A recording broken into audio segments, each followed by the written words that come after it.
So as I said, do not trouble yourself with the length of this trip, mister. Not only will it be a good chance to test out the capabilities of this skimmer, but to be honest, you'll be helping me to break even this month. Came here with the first wave from Curacao and expected I'll see the same amount of traffic as back there. Never been so wrong in my life. Aside from regular transports of Kithri colonists and some odd geologists here and there, this place is completely dead. And no wonder, no tourist is willing to boil themselves for days just to see some dusty rocks, unless they're really into it. And, of course, Redamon Prime still gets most of the traffic. Again, no wonder given that pyramid out there. Been there myself once, and it's wicked cool. Would be awesome to know who built it and why. And that underground city? At first they thought this pyramid was a single structure, but turns out it's actually a top level of some massive underground complex that can house up to 1 billion people, and keep them all supplied with food and energy at that. That's some prime weirdness out there, mister, but with such top real estate it's obvious that Redamon Prime sees far more traffic and immigration than we do.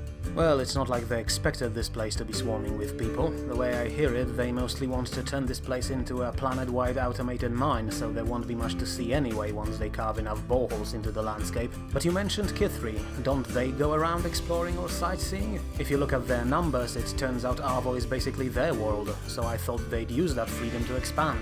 And they do, though not as fast as some thought. Thing is, while they are smart and fast learning and all, they're still new to, well, to all of this really. So mostly they keep around the capital, not only because they're not sure how to act without Science Council pushing them, but because they still have a ton to learn. You're right saying that they outnumber us here. Humans are about 3 or 4%, but without us the Kithri wouldn't know how to properly build a colony. Every mining team needs an experienced delver, hydroponics needs some trained tenders, and of course every construction site needs a mason who knows how to do his work. Not saying that Kithri are incompetent, they just have to learn the ropes, and until that happens they need us just as much as we need them. I heard some people back on Ortus accused OCN of treating Kithri like second-rate citizens. Load of bollocks, that is. Without Kiths, this colony would be impossible. Sure, they're not in charge of major companies, but that's only cause they don't know how. But they learn fast, give them 3 or 4 years, and they won't need us holding their hands anymore. Until that, they're happy to shut up, listen and learn, something those complainers back home should do as well. Not to mention that it would be difficult to sustain so many humans here, given the climate. I'm honestly impressed with those 20,000 we have. I've been here for 6 hours and I already feel like a corpse. How could anyone live in this heat? You think that's bad, mister? Then wait for the red star to come out. Bloody thing may not be too bright, but it heats the surface up to 70 degrees Celsius. And while the Kithri can stand it better than we do, it's not exactly a walk in the park for them either. They need water to root for the night, you see, so they can't really move far from our current outposts. And, of course, it means that we have to prioritize digging for more water. They had infrastructure aboard the ship, but yeah, no one's living there anymore. Just a couple bureaucrats and engineers overseeing the reactor. What? Why? Upgrades. Before we left Curacao, that Poniewski guy and his techs came on board and installed some sort of prototype VI that ran the entire ship. Made the journey less tedious, sure, but became insufferable once we landed. Bloody thing kept talking in this chipper, happy voice, and everyone felt weird when it mentioned that we ran around inside its body. Alright, I can see how this could be unnerving. I hope you send some feedback to Poniewski. It would be terrible for morale of future missions if this model entered mass production. But here's my stop. You can park here, I'll walk the rest of the way. Don't worry, I have my cold suit, I won't boil to death out there. Sure, but there's nothing around here, mister. Just a bunch of rocks and a canyon. Not true. There's a research facility run by the council in the canyon. They catalog local flora for future preservation before the planet is strip-mined to death. Really? Well then, mister, how come you know about some secret council lab built in the middle of nowhere? Why, as a chancellor of this nation, it would be unseemly of me to not know about it, don't you think? What? Oh, bugger, sorry sir, I had no idea you were— Get your jaw off the floor, mister. I'm here on holiday, the first one I got in 17 years, and for the first time since 2190 I'll be in a place without reception. Just me, botanical lab, and a bunch of desert flowers to catalogue. I heard this planet is home to some truly beautiful specimens like dust clover or scorcher orchids. They won't be here for long with all those planned mines, but the thoughts— no calls for 3 days. You cannot possibly understand how magnificent it feels.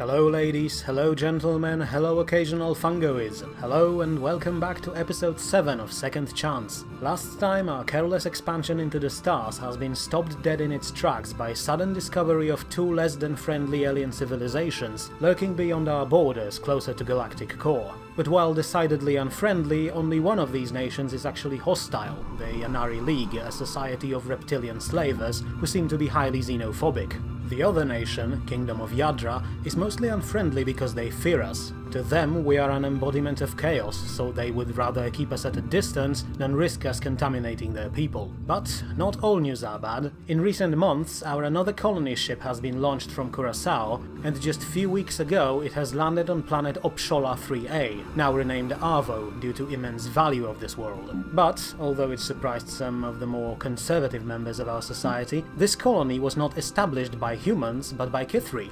That's right, within a decade of their uplifting, the Kithri have been given a role of pioneers, and although they still need human guidance, colonization of Arvo will still mostly be credited to them. So, this decision pleased Admiral Lin's Xenoist faction to no end, but in truth their reason for putting Kithri forward is far more pragmatic. They simply do not suffer from hostile environments as much as we do, so they have better chance of actually thriving on that scorching hot desert world. And besides, Arvo will not be a world used for habitation. With the advent of robotic walkers and Arvo's abundance of natural resources, OCN decided that as soon as basic infrastructure is established, this world will immediately be turned into a mostly automated, planet-wide mining operation. It may not be the most ecological approach, and extensive mining networks surely won't help with planet's habitability, but the simple truth is that we need resources. Arvo has resources, but it's a difficult place to live on. But robots do not care, so as soon as the Kithri establish themselves, we will begin mass assembly of automated miners, which we will use to make this planet the backbone of our industry.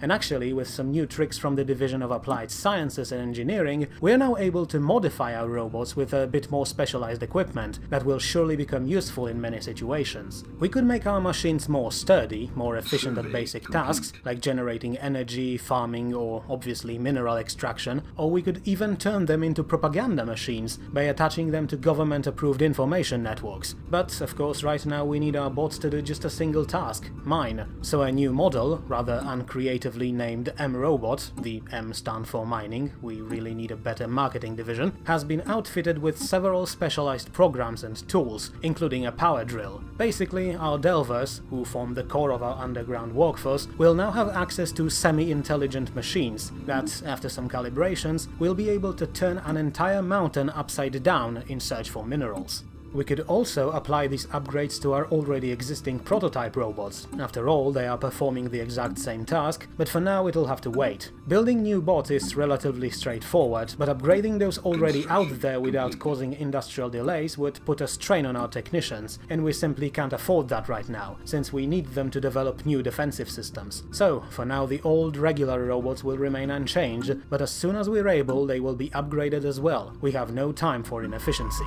Now, changing topics.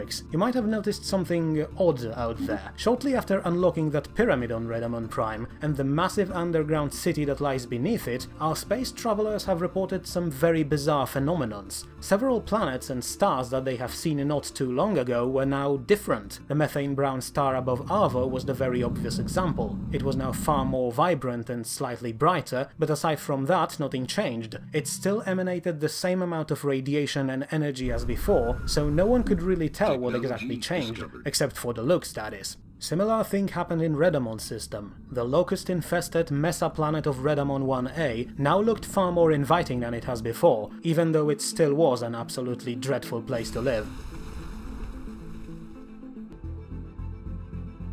But perhaps the greatest surprise happened in our very home, the Asha system. One night, our people went to sleep under an ominous dark red star, and after they woke up it was, well, still dark and red, but now with more purple tint to it. While a bit darker than before, this change of color was visible enough even on the surface of the planet, but most importantly, it made our home slightly less ominous, now that it does not glow hellish red. But regardless of aesthetics, the question still was what the hell happened, and the answer is that, well, no one one knows for sure. Some speculate that unlocking the power of Asian Pyramid changed something within our minds. Others claim that sure, it has changed something, but within our actual biology. Perhaps we now notice more ultraviolet radiation, or we are in other way more sensitive to starlight. And, of course, some claim that aliens are messing with our suns, trying to blow us all up. Sadly, we can't deny or confirm any of those theories at this time, but since these changes are purely visual ones, we can safely ignore them for now. Maybe one day we'll figure out what happened, but for now this isn't even close to our list of priorities. What is on our list, however, is the latest project of Professor Lachinov's team. Since they were the ones mostly exposed to the pyramid, they returned home with certain, let's just say, difficult to explain abilities. But here's the thing, Lachinov is not a man prone to flights of fancy, and instead of using these powers for some cheap tricks, he immediately put them to use in his department, proposing something he called a Psionic Thruster. Basically, it's a heavily modified ion engine that requires a bit of unorthodox maintenance by a team of highly specialized flight engineers. But not only this engine will provide our ships with better speed and maneuverability, the emissions can also be fine-tuned so that they will resonate with our deflector shields, increasing their efficiency. And so, although the Council was not sure about the exact science behind this device, they immediately recognized its value and approved the project. And I think this greatly summarizes the nature of our nation and our approach to galactic wonders. We have found something that, for all intents and purposes, might be the greatest mystery among the stars, but we will not build mysticism around this power. Instead, we will use it as fuel to propel our ships. Pragmatism above all. And of course, we're not about to stop exploring. Who knows, maybe soon we'll find something even more mysterious, or better yet, useful. As such, CSV Outlier's next destination was a system of 3 stars called Fulas, close to that wondrous Bera system and its psionic fish. It was a bit too close to Yanari-controlled territories than we'd want to, but our long-range scans indicated that there may be habitable worlds out there, so we sent Commander Giraud to investigate anyway, with clear orders to retreat as soon as she spots Yanari vessels looking for trouble. Fortunately, everything was quiet, and our explorers even had some chances to grab few pictures of the system, which turned out to be surprisingly pretty, with its black and gold color scheme and distant stars and nebulae flickering in the background. It was a moment of peace that we sorely need. With our industrialization, automatization and political rivalries, it's good to remember that the universe can sometimes be just nice. Who knows, maybe one day we'll colonize this system, and tourists from across our nation will visit it and be just as awestruck as our explorers.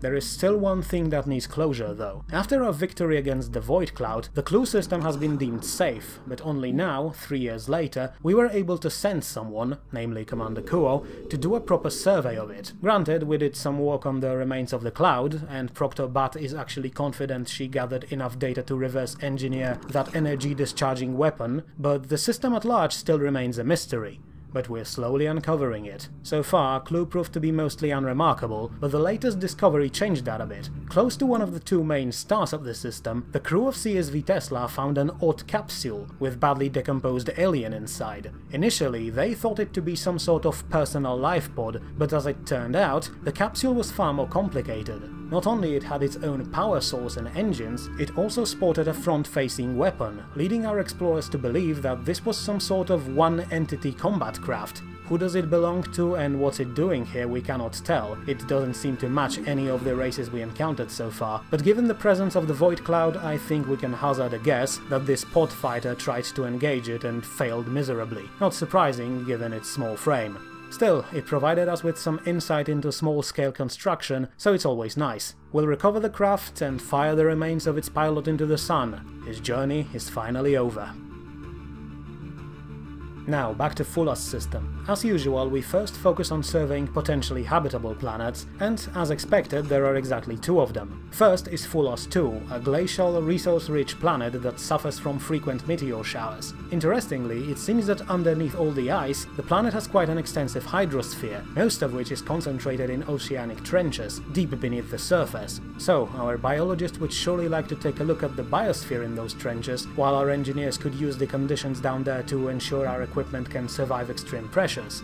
Second planet was Fulos B, and this one is a tundra world, similar to Ortus, but sadly not a good place to live on. First, the planet is extremely dense, which leads to very high gravity, meaning that everything will be just plain more difficult on the surface. And to make matters worse, Fulos B is also home to some very nasty swarms of carnivorous flies. So let's recount. We have spiders on Ramas, locusts on Redamon, and now flies on Fulos. It seems the galaxy really wants us to hate insects for some reason.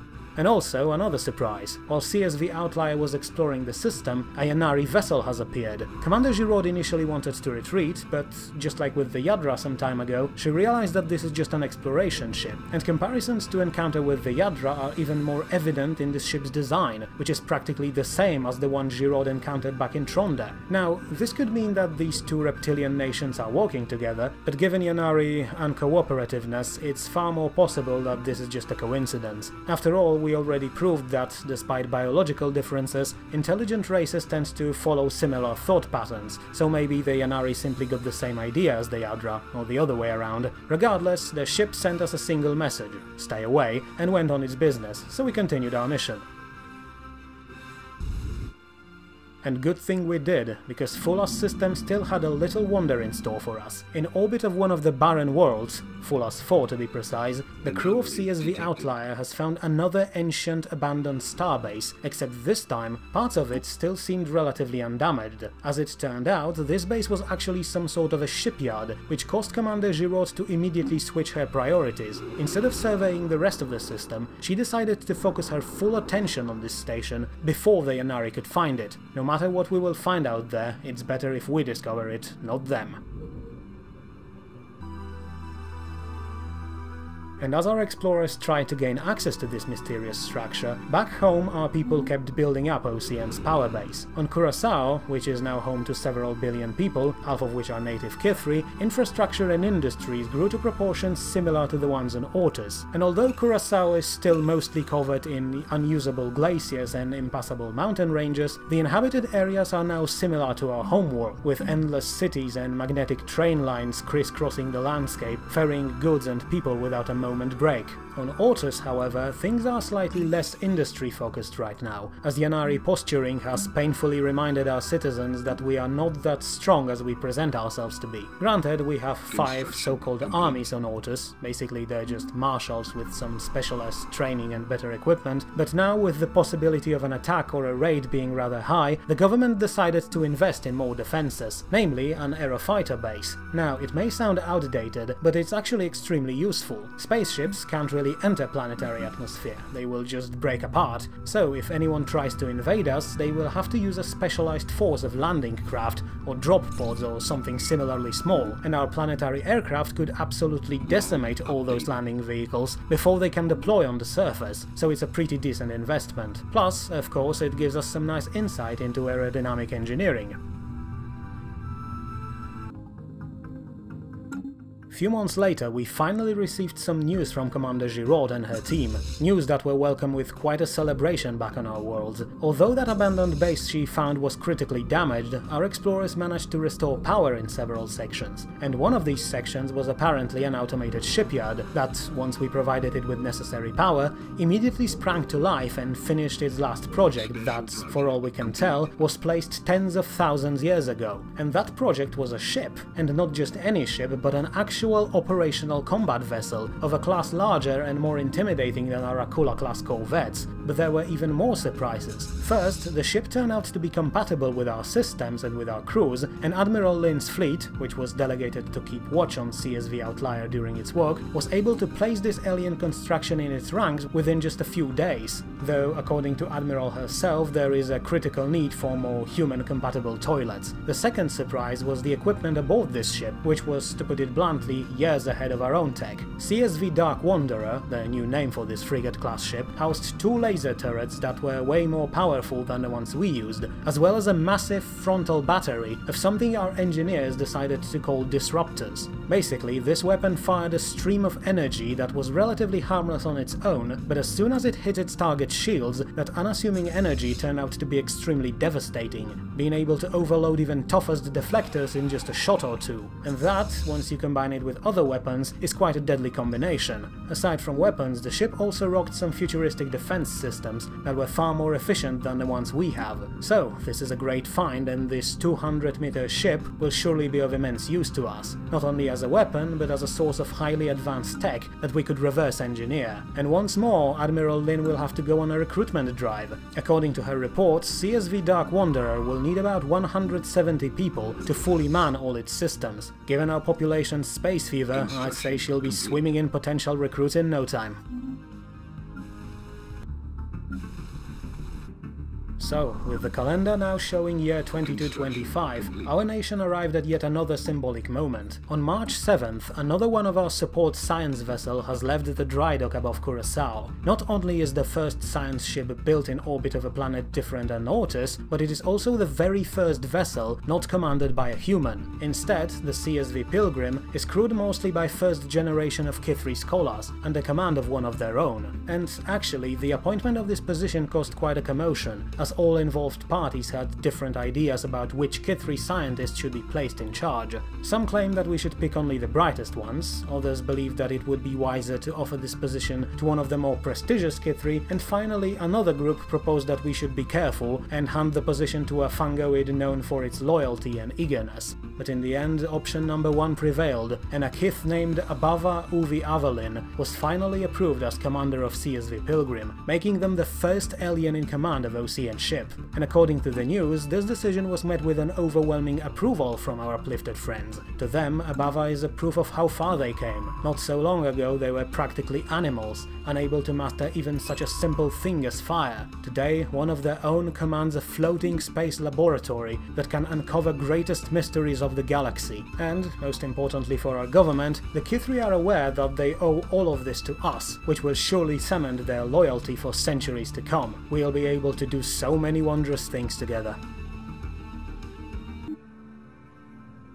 Like, for example, colonizing Arvo. As you might have noticed, our colony there became self-sustaining in record time, and now our plan to turn this planet into a huge mine is starting to come together. The first robots are already being manufactured, and the Kithri settlers are preparing more infrastructure, so they will be able to properly maintain all those automatons that will soon flood this planet.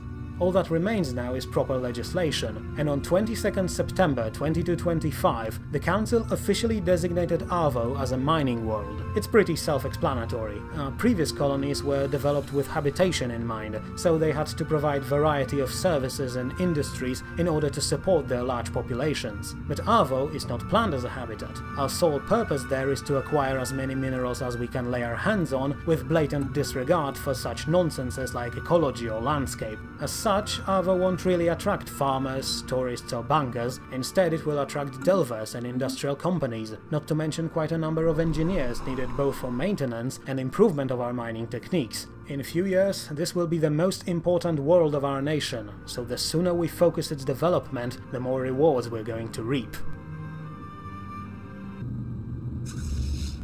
So, with Arvo slowly becoming the galaxy's greatest mine, and our other worlds growing as well, we can now once again focus our attention on exploration, and right on time because CSV Outlier has just reported contact with something that looks like yet another spacefaring civilization. As they entered the Aramos system, Commander Giraud's crew immediately picked up comm chatter in an unknown language, as well as a massive structure orbiting one of the clearly inhabited planets. Commander Giraud decided to go for a standard first contact protocol and immediately tried to contact this base, but there was no response. The inhabitants were either unaware of our presence or unwilling to talk. So, after some deliberations, the crew of Outlier decided to move in and try to do their jobs by surveying the inhabited desert planet. Still, it didn't change the fact that this was a stressful situation, as the base they had to approach in order to survey this desert world was visibly and heavily armed. Still, our explorers continued their approach, constantly trying to contact the inhabitants of this system on every possible channel.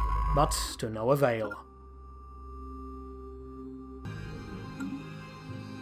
They managed to reach the planet's orbit and sent a few automated probes down to the surface. Commander Giraud decided that until they establish contact with masters of this system, they will remain in space. And it turned out to be a good idea. When the first data packets reached CSV Outlier, the crew saw something that completely shook them. The entire world was covered in ruins, as if the entire planet witnessed some sort of massive cataclysm or a war not so long ago. Even more bewildering was the local population, or rather lack of it. The ruins were completely empty and desolate, with only small pockets of plant life still moving here and there. Next probes confirmed the war theory. There were massive craters on the surface of the planet, mostly centered in and around major cities, and there was a gigantic wreckage of something that looked like a space station that crashed into the northern hemisphere. Bewildered and scared, our crew decided it's time to leave. Whatever happened there, it wasn't good, and we do not want to be around should it happen again. But just as our ship was preparing to leave, a message from the station arrived. A bunch of odd swooshing noises, accompanied by a video of something that looked like a sentient moving flower. This immediately shed more light on the readings from the desert world. The pockets of plant life we found must have been the same creatures as the one that just contacted us. Of course, the question of why this planet is so damaged still remains, but now we have learned something, and our linguistic programs were even able to translate some initial phrases from this plantoid's tongue. But just as Commander Giraud prepared an answer, something unexpected has happened. A group of tiny, fighter-like ships left the spaceport and raced towards our ship, powering weapons during their approach. We tried to contact them and ensure them of peaceful nature of our mission, but they didn't seem to listen. Soon they came in range and fired first shots at our now terrified explorers, but that's when something even worse happened. The weapons on the starbase came online as well, and our ship would surely stand no chance against them. Shaken to the core, Commander Melanie Giraud ordered the only thing she could: emergency wormhole jump. The reactor has been put into overdrive, the programming shackles were removed from the modulator, and with an otherworldly noise, the ship just disappeared. But in all that commotion, Commander Giraud failed to notice one thing. One of her junior technicians in charge of the data probes, who was trying to recover his devices in a small shuttle, was left behind. Bring it in. So, this is this famed new form of shadow, is it? Odd. Less hairy than those previous ones. Perhaps the darkness is adapting, hoping to catch us unawares by changing how its agents look. Interesting, and from what my blossoms tell me, this device around its head allows it to understand us. Yes, from the look on its face I can see that it can. Let this be a lesson for you, my vigilant enlighteners. Our eternal enemy constantly shifts its form, and produces new and more ingenious ways to delay our righteous march. We may have won a single victory against Aramathi shadows, but this creature is the proof that we cannot rest easy. If anything, we must redouble our efforts to ensure we never succumb to decadence. Now, brave enlighteners, you can leave us. But leave this creature bound. We may not yet seen the full extent of its wickedness. Worry not, its fellow shadows abandoned it and fled through the Eye of Terror. It has nowhere left to flee.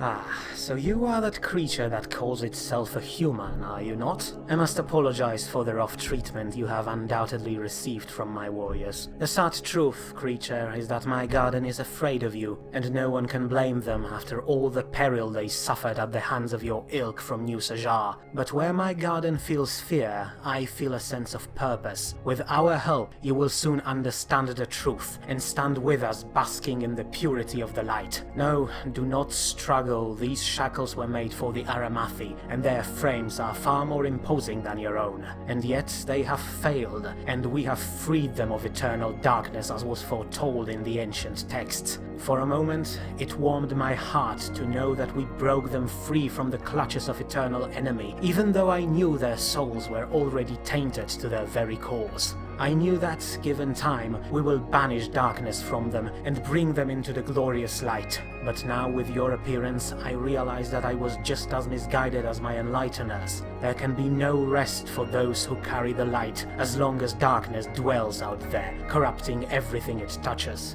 Just as it touched you. So as I said, do not struggle. You will need your strength for the blessings, for only with their aid will your soul be saved.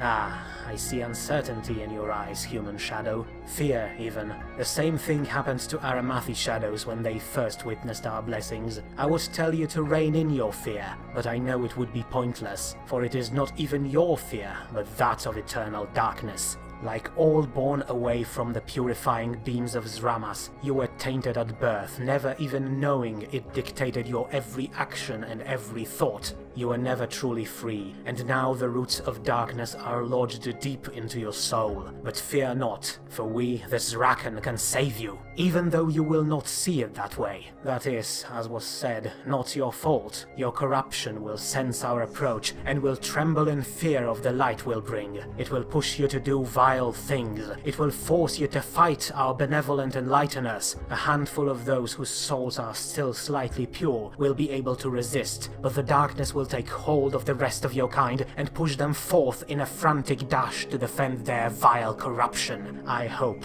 I pray that it will not come to this, that unlike the Aramathi shadows, you will realize that light is your only salvation in this endless void, for I have already wept enough for the Aramathi who fell, defending a power that dominated their souls. But from the look in your eyes, I can tell that it might be just as difficult to save you.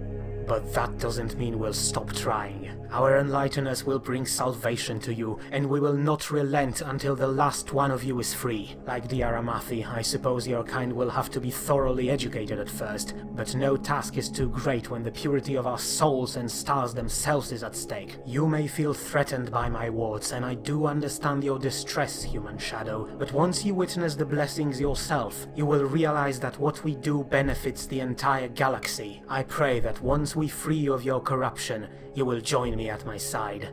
Enlighten us, take this creature to the Chamber of Light. May it witness its glory firsthand, and bask in its purifying beams. But remove its translation device first. Once its soul is free, it will understand our tongue without the need for infernal machinery. Let the voiced ones gather round the chamber and chant the Canticle of Mercy, for today marks the first day of human liberation. Soon they will see, soon they will understand. We will accomplish so much good together.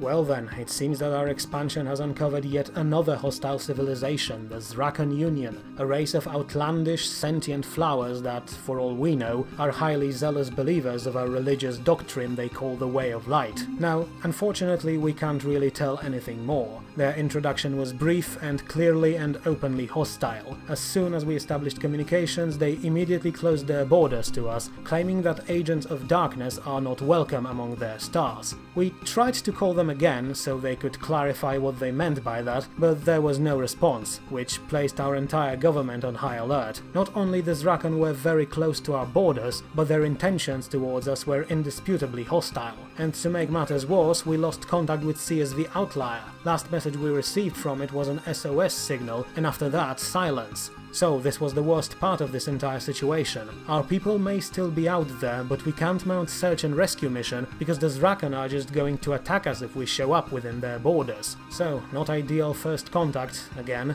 but there's nothing we can do for now. We'll train all our long-range sensors on Outlier's signature and try to find our lost ship, assuming it's not destroyed by now. However, we managed to uncover one intriguing fact about the Zrakan. According from some biological scans that our lost ship managed to transfer, these plantoids have evolved on a methane world, which was, up to this point, considered impossible by our scientists. Granted, we know that methane biospheres can support some limited life, but that life is mostly microbial, which makes the Zrakan an anomaly, as they are the first intelligent, highly advanced race we found that doesn't need nitrogen-oxygen atmosphere to exist. Under different circumstances, that alone would have been enough to get our people excited, but as it stands, it only makes the Zrakan more mysterious. But the fact that they live on methane worlds can possibly mean one more thing, that this desolate, ruined desert planet that we found was not their original habitat, and if they truly are as aggressive as we believe them to be, it may be possible that they have conquered this planet in recent years.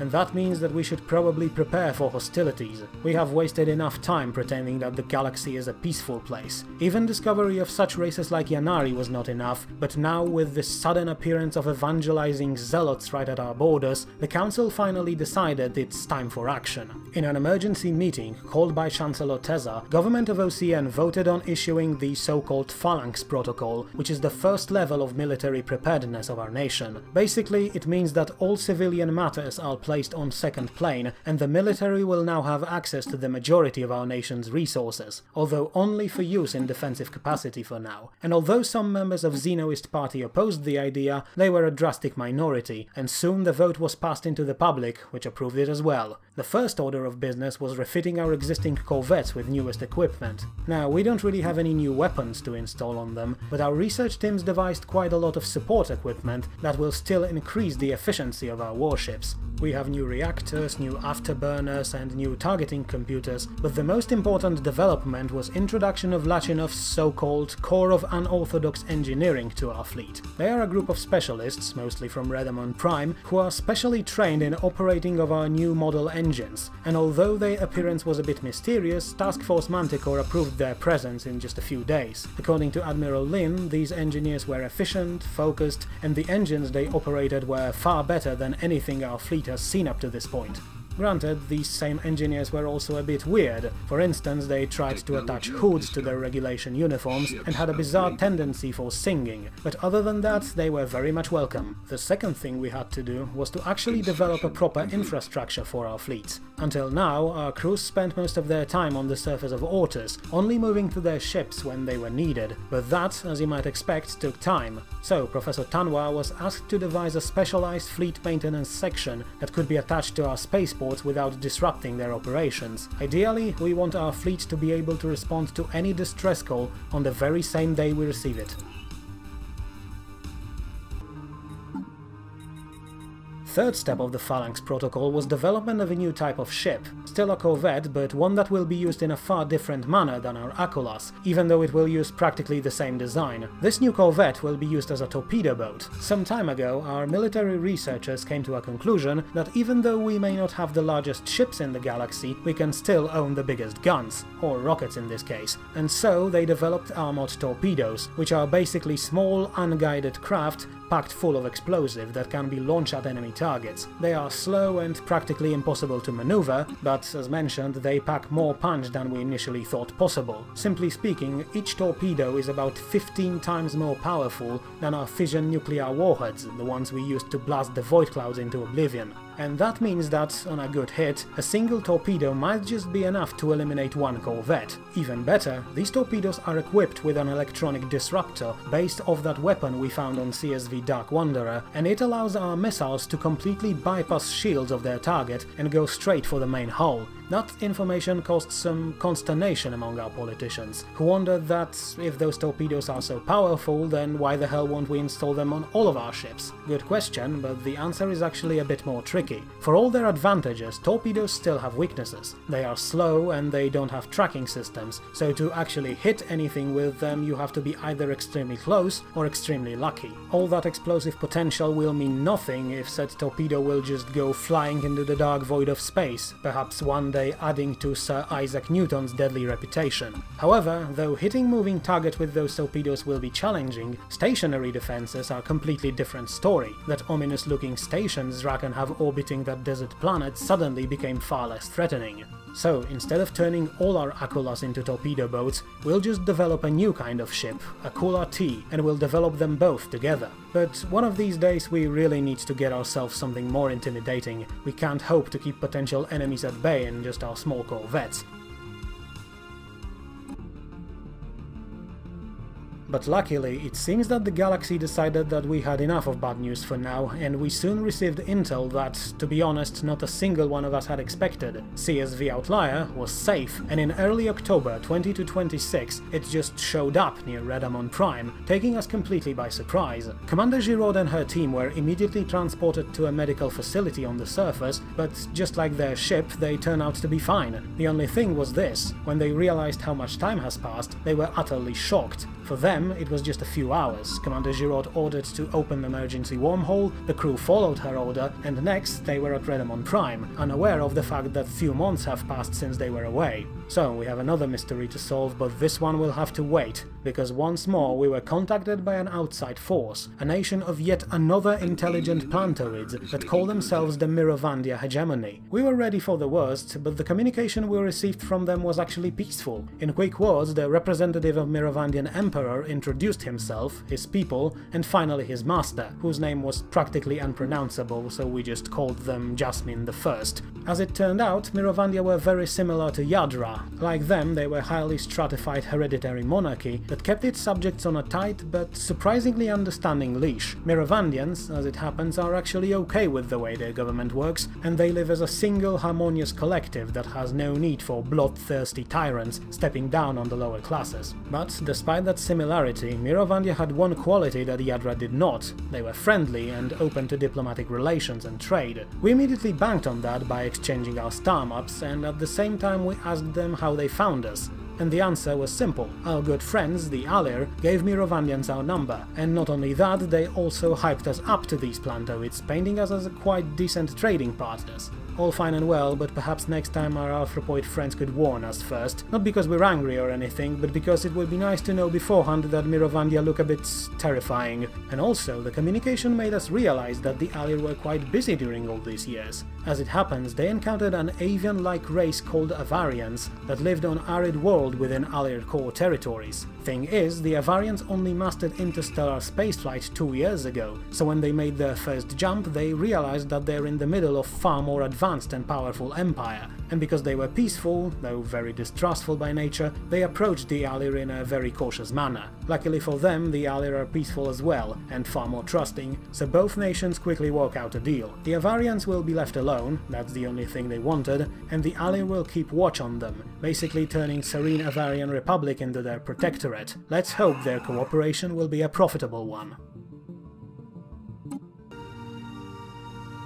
Now, linking our sensors with the Miravandia had one interesting side effect. It allowed us to monitor their diplomatic encounters, and soon we were introduced to yet another alien civilization, and to think that 2 decades ago we still thought we were alone in the universe. These newcomers, the Sundrithan League, were apparently some sort of squid-like molluscoids that, just like our other contacts, were advanced enough to spread their nation across the stars, and, as we learned very quickly, they were absolutely delighted to meet us. As it turns out, the League went to the stars in hopes of finding intelligent life, and they firmly believed that the future of their democratic people lies in close cooperation with friendly alien cultures. In their own words, they were never meant to travel the stars alone. So, the Sundrithians were instantly eager to establish relations with us, but unfortunately we won't really be able to make full use of that contact for a very simple reason: distance. The League is so far away that neither them nor we have any means of travel between our planets, so for now we'll just have to restrict our relations to long-range communications. Shame, because they seem like good potential allies, not to mention that Chancellor Teza personally mentioned that he really enjoys Sundrithian Ambassador shade of blue. But despite meeting all those new potential friends and allies, we can't allow ourselves to become complacent, as we still have enemies far closer to home, and, as it stands, we now have new means of defending ourselves. Thanks to close cooperation with Alir engineers, our own research teams finally developed functional destroyer template for our fleet, giving us access to far more intimidating firepower. And as soon as that template was approved, our military engineers sat down and began designing the first combat model. This ship, the Zhrinsky-class destroyer, is going to be an artillery vessel. While our torpedo boats will rush into close distance and our regular corvettes will circle around, pounding the enemy with their weapons, our destroyers will hang back, focusing their fire on primary targets. The reason for that design is the fact that our new ships can be armed with larger weapon systems that have far more range than their smaller counterparts, not to mention their increased damage output. There is, however, a downside to that. Namely, the bigger the weapon, the more difficult it is for it to effectively track enemies. Simply put, it's easier to move a small gun than a big gun. The closer the enemy gets, the more difficult it will be to track them, and because of that, our destroyers will stay behind our corvettes and provide a base of fire. And finally, the second reason for their second-line design is their speed and maneuverability, as both these qualities are far worse than the ones of our corvettes. Our destroyers are bigger and therefore slower, and that makes them easier to hit, so if they can stay away from the enemy, they will be harder targets. So, our new combat vessel has been devised, and soon it will enter production, although before that happens we will actually have to increase the size of our spaceports, because so far they simply don't have shipyards big enough to build those destroyers. Still, the very fact that we can build them will certainly make our people feel safer, but let's face it, our best bet will be to hope that we will never, ever be forced to use them. Spoiler alert, we will be forced to use them, but more on that in the next episode. See you next time.